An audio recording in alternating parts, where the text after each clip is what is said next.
Hey guys, it's TechRan here. In today's video, we'll be unboxing the NexiGo Webcam and ring light mount. That is right. So let's jump right into this. So let's start unboxing this now. As soon as you open the package, you of course can get access to the mount, and the ring light's going to be attached to the mount. Now, this ring light is powered by via USB, so you can just plug that in and power it on. You also get a little bit of ability to mess with it by having the ability to actually increase the brightness, lower the brightness, and also be able to turn off and on, and have a little bit of a little change of lighting. So you can actually change this from a warm, cold to cold warm for the brightness. So that's nice.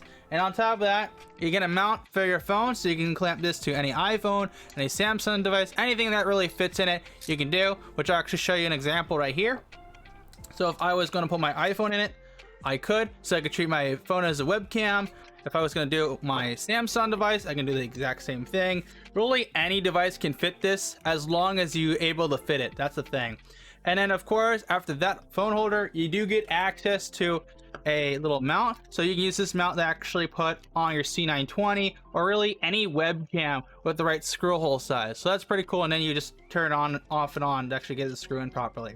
So now let's set this on up. So we're about to finish setting up this mount. Last thing we need to do is add our device of choice. I'm going to add my old iPhone because I'm going to plan to use this as a keyboard and mouse cam. If you're wondering how I'm going to do that though, I plan to do a separate video on that, so get subscribed so you don't miss out on it. You can use the C920 or any other device you want, but right now we're using this for as an example. And what you do to add it on is as simple as screwing the back side loose. That way it's loose, and then you push it onto the ball, and then you just pop it on in, and then you just tighten it, and of course it'll be nice and all good to go.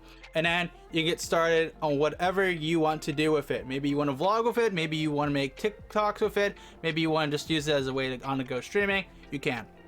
Now let's go over lighting. Lighting of course is powered by USB like I mentioned earlier, but to actually turn on, you click the red dot right here, power it on that way. You can decrease the lighting by clicking the minus button on this, and then in the middle button right here, you can actually change the lighting from a cold color to warm color to cold warm, and then that's really about it. This goes back to cold. You don't have that much control over lighting, so that's what you get really with $15. On top of that though, you can increase the brightening with this other button here, and that is of course NexiGo lighting ring and also mounting kit. If you did enjoy today's video and did find it interesting, then make sure to smash the like button, drag and punch the subscribe button, and don't forget to check us out on Twitch because we do stream there of course every Monday, Wednesday, Friday. And of course, if you have any more questions about this kit, you can always ask me there. And until then, I'll see you guys for another tech video. TechRan, you know what, out.